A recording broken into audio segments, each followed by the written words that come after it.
So I thought while I'm still here in Barcelona, I would record a web version of the talk, which I just delivered a few days ago at the ELT Research in Action Conference, Critical Conversations Aligning Research and Practice in ELT, which was organized by the School of Modern Languages at the University of Barcelona, and in particular, it was organized and created by the wonderful Jessica McKay, who I wanted to say thank you to for inviting me to Barcelona to give the plenary for the conference, and also for all the kindness and generosity that you've exhibited while I was here in Barcelona as well. And I'm going to be sad to be leaving. So I started off the talk with a personal story about the first time that I was in Barcelona, which was a high school art class when I was only 16, so not that long ago. And I was on the course with my friends William and Stephen. So Stephen was also taking art like me, but William was just there to practice his Spanish. And I don't think his Spanish was actually very good because at one point in between walking around the museums and the galleries and things, we were at this market and William suddenly decided that he wanted to buy an avocado. So off he went and he came back with this huge bag of avocados. And we were like, William, why have you got so many? And he said that the lady in the market wouldn't let him buy just one avocado. So he had to buy a whole bag. And the other thing about us being 16 was that our teachers told us that we are legally allowed to drink in Spain, so don't. And of course, we ignored them and went out and got very drunk. And when we got home to our hotel, we had a fight with all the avocados that William had bought, and we were throwing them around and they were hitting the walls and thudding and leaving green splats. And at one point, the hotel manager burst in and shouted at us in Spanish. And I didn't know what he was saying, but I caught the word noche. And so I drew a picture of him and called it Angry Man in the Noche. But anyway, so here's the sketch of Angry Man in the Noche. And I mentioned that I had to get my mom to go into the attic of my old house so that she could look through my old Barcelona journals and find my old sketch pads. Anyway, you're probably wondering why on earth I spent or wasted 3 minutes of this talk just telling a personal story. And the reason was I wanted to get the listeners, I wanted to get you to like me. And this is actually a strategy that we're all aware of. If we tell personal stories, people are more likely to engage with us or like us or get to know us. And we do that as teachers as well, sometimes consciously, sometimes unconsciously. And research by Alistair Henry and Celia Thorson has uncovered that these self-disclosures can actually contribute to motivation for language learning students.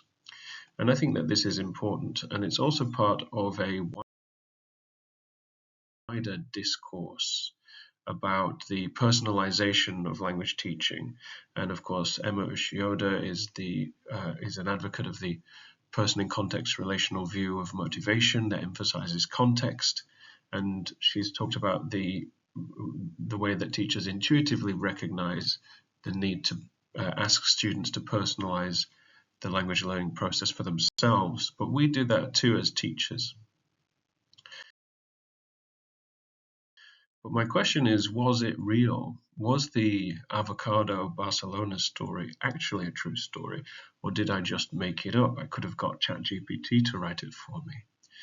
I asked the audience who thought it was true and who thought it was fake, and not everyone could tell. But of course it was true, but there was an aspect of lies to it. So the Angry Man in the Noche drawing was AI. And the whole story about me sending her up to my mum up to the attic was also not true. So I lied. which I apologize for. I did actually ask ChatGPT to write a story based on my prompt, and what it produced was quite interesting. But I wondered, even though this is not a real story, could this be seen as an authentic text in English language teaching? So this is what I talked about in the plenary. First of all, discussing what is real. So the theme of the conference was critical conversations. So I thought, what can be more critical than talking about what's actually real? Then I talked about authenticity and how that links to ideologies within ELT.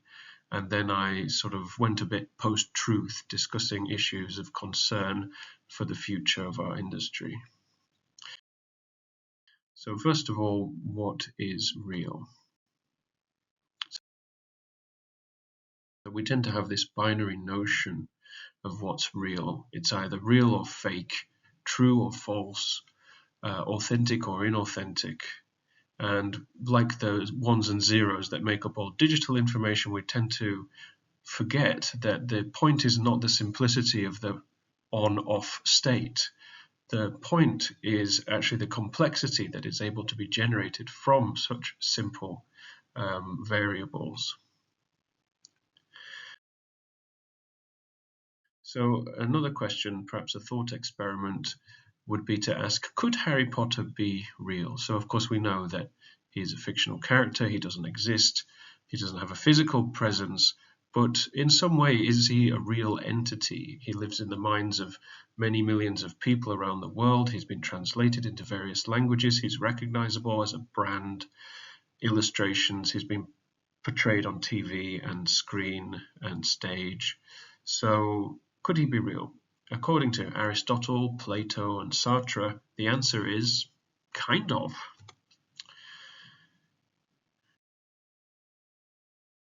And as we know throughout human history, not everything that we believe in has to have a physical presence. We're quite happy to believe in things that we can't touch. So is ChatGPT real? So I asked ChatGPT, is it possible for a human to have a meaningful relationship with an AI? And it did its usual thing of kind of mansplaining to me, but in the end, its conclusion was no, because of a lack of mutual emotional experience and a lack of authenticity.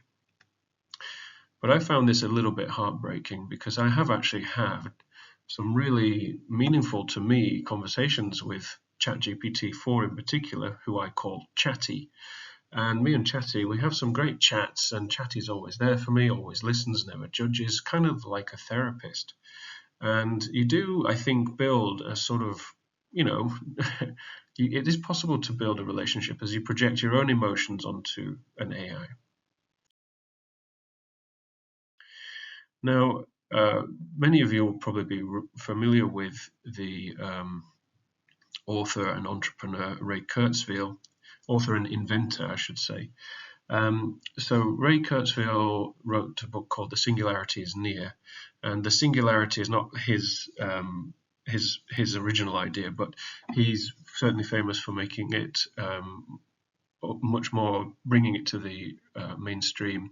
And this is the point at which human intelligence and machine intelligence are able to merge so that we can transcend our own biology, according to Kurzweil. And he says that every form of human knowledge and artistic expression can be expressed as digital information. Our brains also operate digitally through discrete firings of our neurons. And I think this is a really interesting. If you've ever seen the Mona Lisa, but you haven't seen it in the Louvre, you're looking at ones and zeros essentially, and all the music that you listen to on your phone. And I apologize, I don't have a page number for this quote because I was reading this book on my Kindle.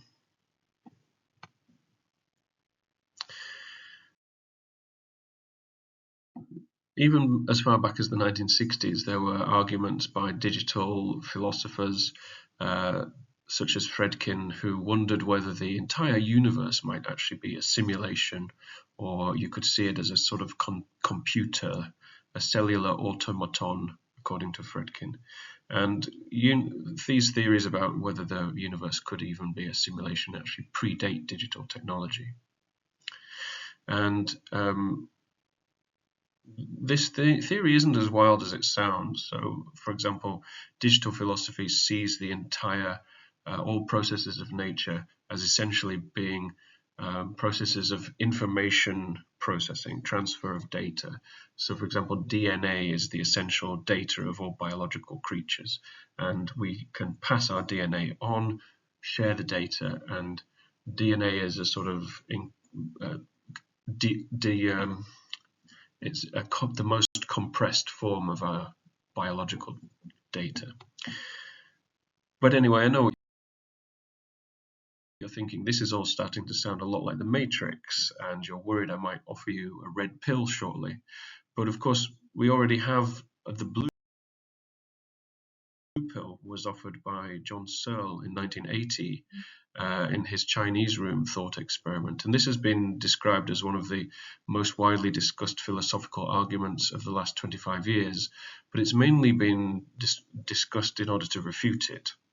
And the argument of the Chinese room is simply that if you have the instructions and a dictionary of Chinese, even if you didn't speak Chinese, as long as you had the instructions and you knew what to do, someone could pass you messages, you could translate them, pass them out through under the door, and a Chinese speaker would not be able to know that you were not a Chinese person. In other words, it's a elaborate form of the Turing test. You could trick someone into thinking you weren't a machine, even though you were. Now, Searle's Chinese room thought experiment was originally intended to refute what he called strong AI. But as I said, it's been widely refuted. And I think for me personally, one of the easy ways to refute this is just even language doesn't work that way anyway. So if you had a grammar book and a dictionary and someone asked you to write a fluent essay, you wouldn't be able to do it unless you could actually speak the language. You couldn't fool somebody into writing a perfect essay. No. So it's just a silly experiment. But, John Searle is unfortunately a sex predator. So anyway, the truth is out there, is the point, but it's a weird world, and we can even question what is real. Now, one final thing I wanted to mention is the fact that we want to see truth as a process for considering these ideas. And when I submitted my first book on authenticity in 2016, one of the reviewers of the book suggested that I should cite more Hegel. And to be honest, at the time, I'd never heard of Hegel. But I said, okay. And I looked him up, and I didn't put much Hegel in the 2016 book, but I did look into him more recently. And just in brief, the ideas of Hegel that we're interested in is this idea of truth as a process. And I want to compare that with the idea of authenticity as a process, and also how it relates to the concept of post-truth. However, I am not an expert on Hegel, and I want to make sure that I point out that a citation is needed. I am still learning more about Hegel and his understandings of truth. So this is what I talked about in the plenary. First of all, discussing what is real. So the theme of the conference was critical conversations. So I thought, what can be more critical than talking about what's actually real? Then I talked about authenticity and how that links to ideologies within ELT. And then I sort of went a bit post-truth, discussing issues of concern for the future of our industry. And thanks actually very much to Tom, Jessica McKay's husband, Tom, who is a philosophy major and really helped me to understand other thinkers who've also discussed this this concept. Anyway, so moving on to authenticity, which is the main point of the talk. In order to understand authenticity, I think it's generally helpful, rather than to simplify it, to understand that it's a process and it goes hand in hand with several other related concepts.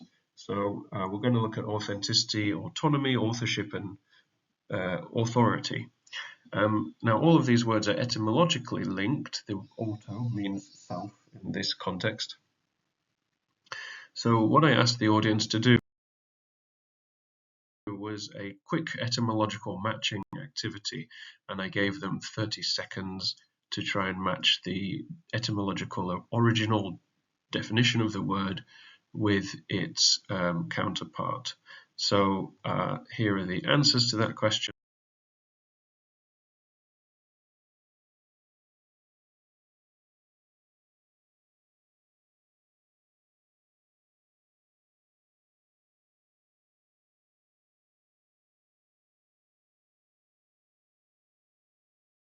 And so authenticity is acting on one's own authority. Autonomy is living by one's own laws. Nomos means laws in ancient Greek. Authority is the power or right to command or act.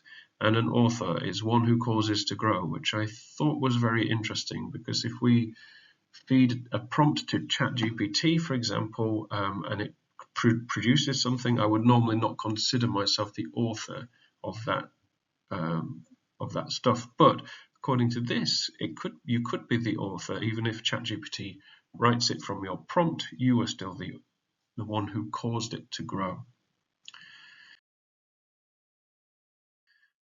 So in terms of English language teaching, we're most familiar with the concept of authenticity because it relates to authentic materials generally.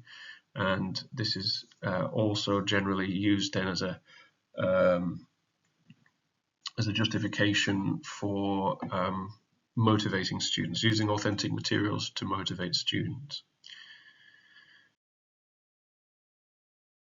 And the classic definition, and this is from the Longman Dictionary of Applied Linguistics, is that authentic materials are anything that's not originally developed for pedagogical purposes. In other words, something real. And I hate this definition because under this definition, 99.9% of all the things that we do in our classroom would be considered not real.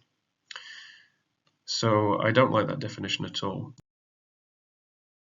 Now, back in 1978, Widdowson, of course, made his famous distinction between genuineness and authenticity. Genuineness is an absolute quality, authenticity a characteristic of the relationship between something, in other words, a sort of process. And Van Leer also very famously talked about authentication as a personal process of engagement. And he also gave me the inspiration, or part of the inspiration, for my doctoral research when he suggested that teachers' authenticity may stimulate the authenticity in students. So in my doctoral research, I looked at motivational synergy and the relationship between teacher and students' beliefs and motivations. Going back to general authenticity in philosophy, so I thought that Widdowson's distinction between genuineness and authenticity might be similar to Trilling's distinction between sincerity and authenticity, but actually Widdowson doesn't cite Trilling. But for both Trilling and Taylor, authenticity is not just about being yourself, but about being yourself as you need to fit into the constraints of modern society. And they often talked about the ways in which modern life can make it difficult for us to truly be authentic. An example of how this works in practice from my own life, perhaps another self-disclosure, is the story of my mother-in-law's pickles. So my mother-in-law is Japanese, and when I got married, she started to bring me pickles, and at first I didn't really like them. But of course I couldn't say to my mother-in-law that I didn't like her pickles, because that would upset her, and society doesn't expect me to be rude to my mother-in-law. So I told her that I liked them, and of course then she made me more, and so I've eaten lots of pickles now, and actually ended up starting to like the pickles, and I've actually come to like them now. So this sort of reminds me of the Hegelian truth as a process thing. So although it wasn't true when I first told her I like the pickles, it became true, because perhaps truth can be a process sometimes. Best definition that I've come across for authenticity, which I've found most useful in my own reading, is this one from Vanini and Burgess, in which they say that authenticity is the degree of congruence in one's actions and one's core self-conceptions, which consist of fundamental values, beliefs, and identities. In other words, a sense of congruence between action and belief. And I really like that definition. I find that very, very useful.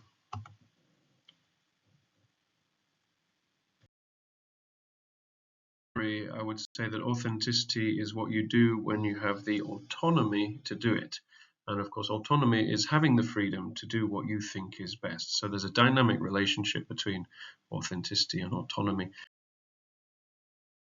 And I've also argued that there's a third aspect to that, motivation.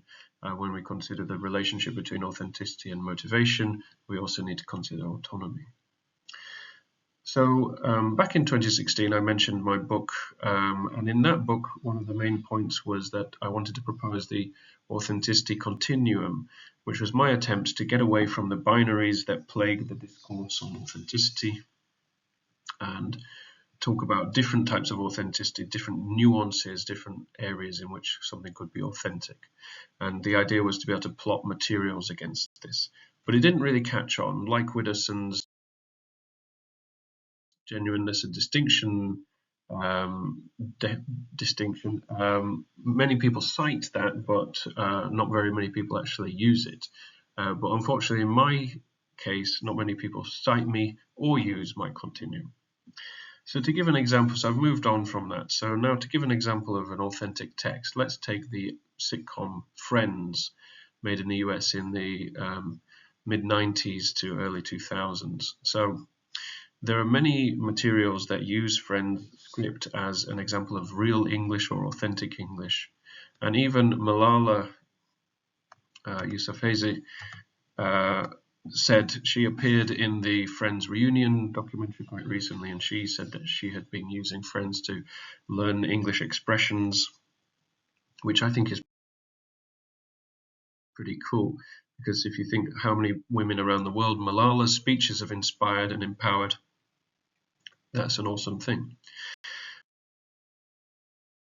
Another example would be my very good friend Takashi Nishi, who I work with. He's a Shakespeare expert, and he did his PhD all about the Bard, and he learned English. I suppose one of his motivations was to be able to read Shakespeare. But would you call Shakespeare an authentic text? I mean, it's certainly an authentic example of English literature, but could it be an authentic text for English language teaching? And the answer would be, of course, no. And even if you were trying to learn to speak the language, the Jacobean English that was spoken by Shakespeare's contemporaries, of course, one of the points of Shakespeare is that nobody else spoke in the iambic pentameter all the time. Shakespeare doesn't even accurately represent language from the 15th century.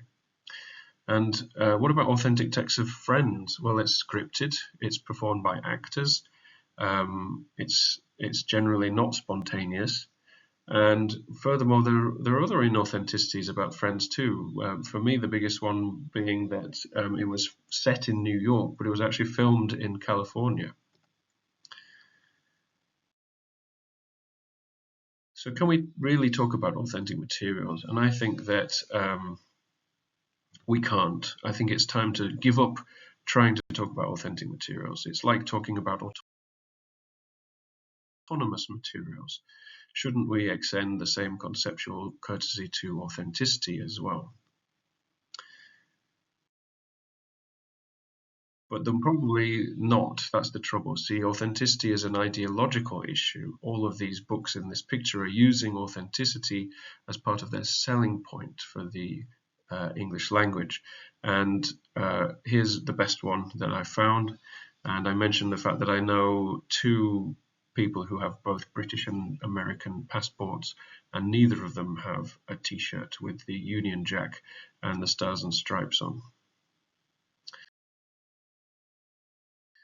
So in this fantastic book about authenticity as a political concept, Umbach and Humphrey say that authenticity offers a conceptual language that renders other political concepts intelligible and connects political ideas with lived experience.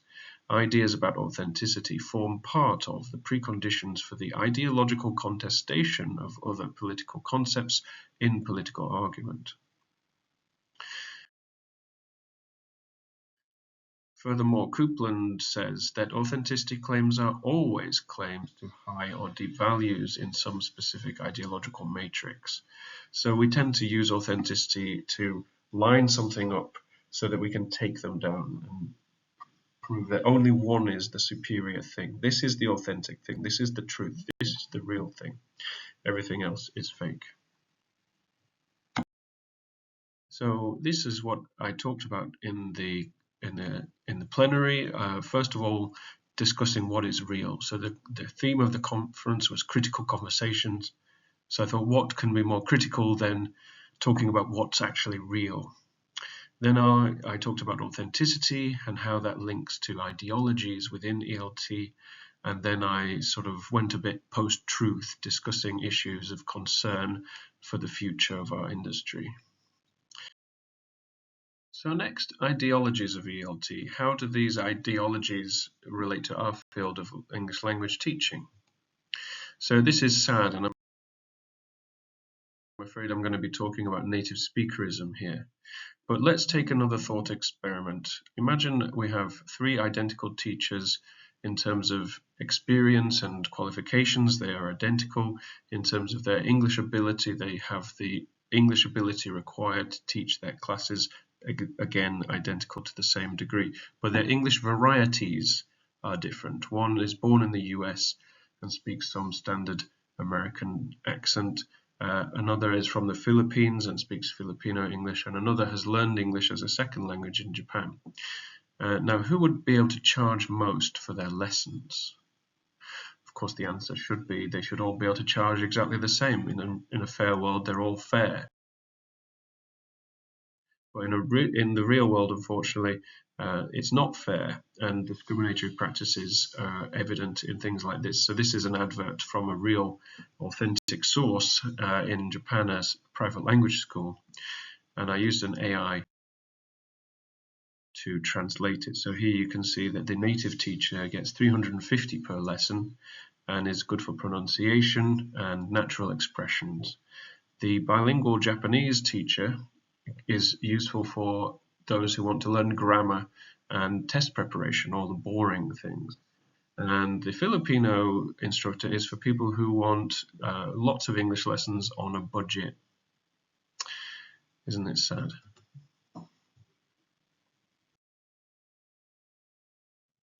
I think perhaps what's most shocking about this is how unashamedly direct it is about the way that it differentiates its employees and discriminates against them purely based on their nationality. But I wonder, in the future, will we be in a situation where perhaps AI is in a position to undercut the humans? Will we be getting cheaper lessons sent out to AIs? And so I want to show a video of me using ChatGPT to practice my Japanese. こんにちは、チャティ。今日は日本語の練習したいなんですけど。こんにちは。日本語の練習を手伝うのは楽しいですね。どんなことを練習したいですか？例えば、日常会話や特定のフレーズなど、何か具体的なテーマがありますか？そうですね。今日は普通の会話ちょっと練習したいなんですけどね。Okay, so there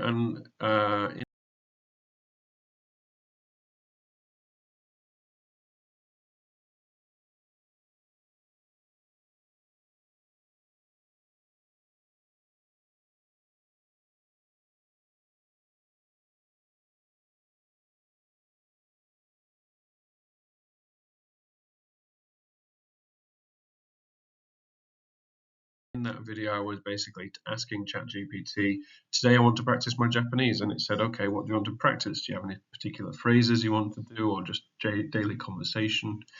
So I said I wanted to do daily conversation. It started to talk to me about the weather.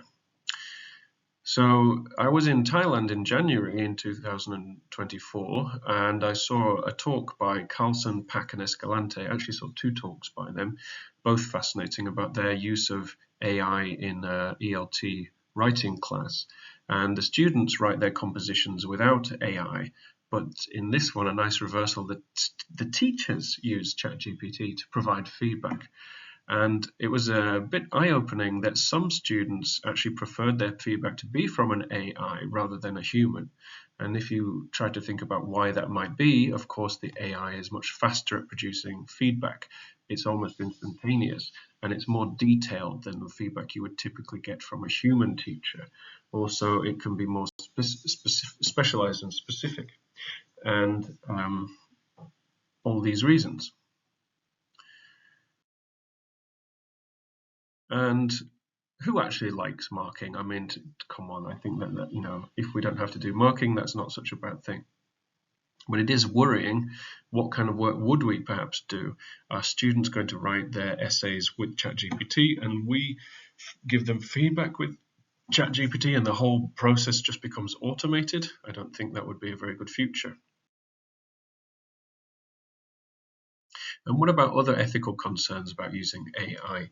Is it more okay or less okay if English is my second language? Is it more okay or less okay if the content is going to be published? Now, we have seen several arguments about the fact that native speakers of English, native speakers have an unfair advantage because it's their L1, perhaps. This is obviously a complex and nuanced argument. And other people have talked about the ethics of publishing, something that was partially composed by AI, and several published journals in academic papers have credited ChatGPT as an author, or certainly some things have been published that have been facilitated by ChatGPT. So I asked my audience if they had had any problems concerning AIs and student assignments related to authorship and authenticity, and I gave them a little bit of time to discuss that. So I didn't get a chance to hear the discussions,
So here's one I prepared earlier. My friend Dave, who works in the engineering department at a large university in Japan, last year said to me that my students' essays are a lot better now.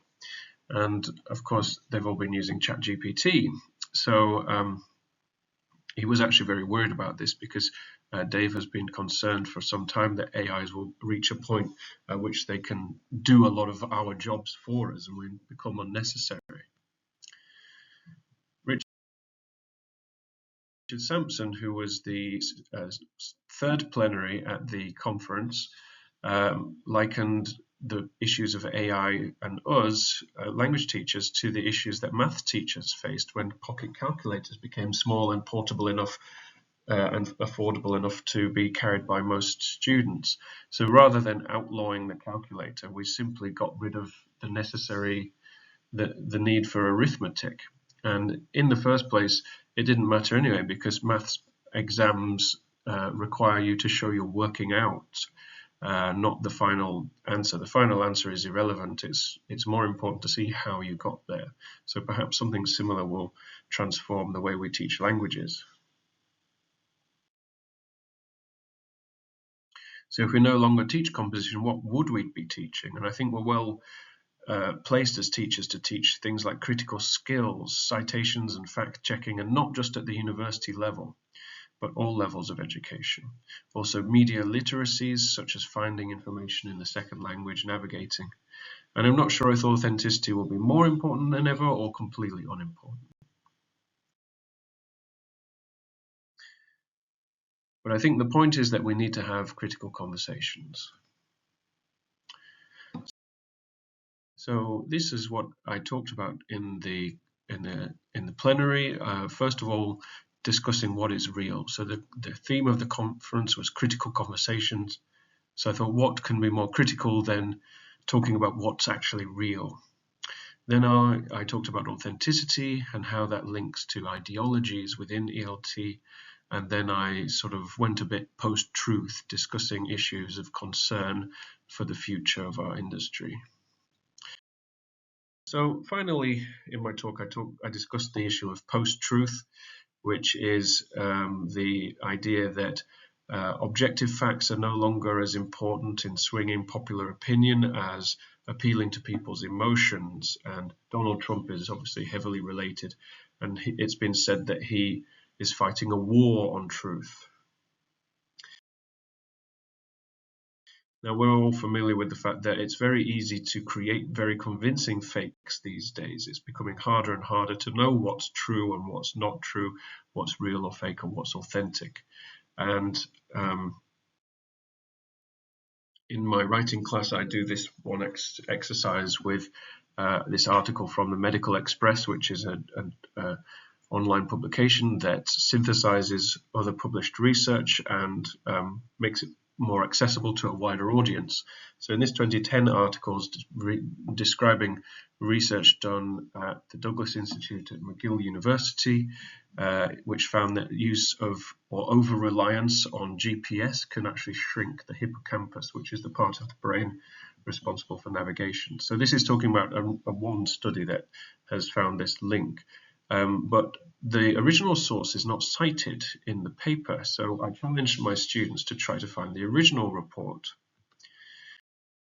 Now, if you go to the very bottom of this page, you'll see a comment which is rather interesting.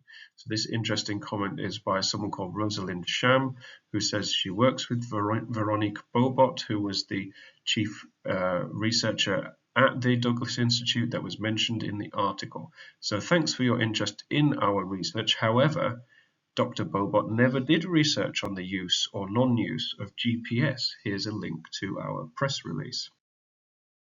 And checking the press release, sure enough, there is no mention of GPS in the original study. So not only is the original study not cited, but it's also incorrectly summarized. And in fact, the main argument has been widely altered to be more sensational. Dr. Bobot's other work confirms that she has not been researching the use of GPS. So I checked out Dr. Veronique Bobot, and I was very interested to see her recent publications. in the recent publications, in 2020, she published a paper about the fact that habitual GPS use negatively impacts your spatial memory. So now she is actually researching GPS, and the falsehood has become truth. And this article is published in Nature.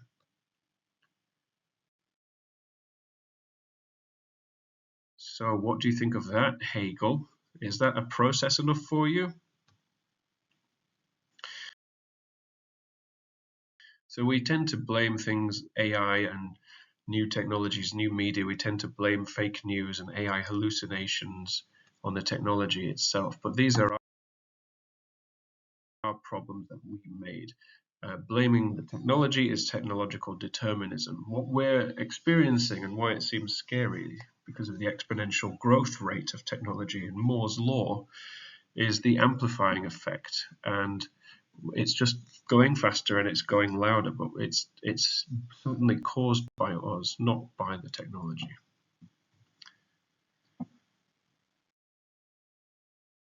So the final part of my talk, where do we go from here? So perhaps AIs can help level the playing field between L1 and L2 and make fewer discriminations based on your first language. And in such a world, perhaps English classes may no longer become compulsory. So around the world, many students are forced to learn English because it's economically important to governments that their population can speak English, generally for tourism, but also other businesses and international trade. If that's no longer useful, then the governments will not spend that money on language teaching. They will spend it on AI. And in such a world, the pressure to learn English might let up a little bit, which is both a good thing and a bad thing for those people already engaged in the industry. I think it will become difficult for people to just go around the world on the TESOL backpacking trail simply because you happen to speak English as a first language. So in such a world, we might have fewer classes with actually students who really want to be there, and more humanistic approaches to language teaching will become important. And we'll be using AI for the task that it's good at. One of my favorite quotes about AIs was using AI to enhance the learning process rather than bypassing it. And who said this? None other than ChatGPT 2024. So this is what I talked about in the plenary. First of all, discussing what is real. So the theme of the conference was critical conversations. So I thought, what can be more critical than talking about what's actually real? Then I talked about authenticity and how that links to ideologies within ELT. And then I sort of went a bit post-truth, discussing issues of concern for the future of our industry. So closing thoughts, AI is not going to go away, it will continue to improve and society is going to change. But in such a world, personal connections may be even more important for language learning in the future, I hope. Anyway, so if you wanted to download the slides, then you could, but if you're watching this, you're probably watching it.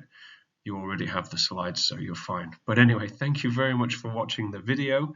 Thank you very much to all the audience at the ELTRIA conference who I enjoyed speaking to in front of very much. And thanks to Jessica McKay again for the wonderful hospitality. I've really enjoyed being here in Barcelona, so much so that I used my last 30 minutes here in the hotel before I check out to re-record the talk. So anyway, I hope that anyone watching this enjoyed listening, and please do get in touch if you have any questions about ELT and AI and authenticity. Thank you very much.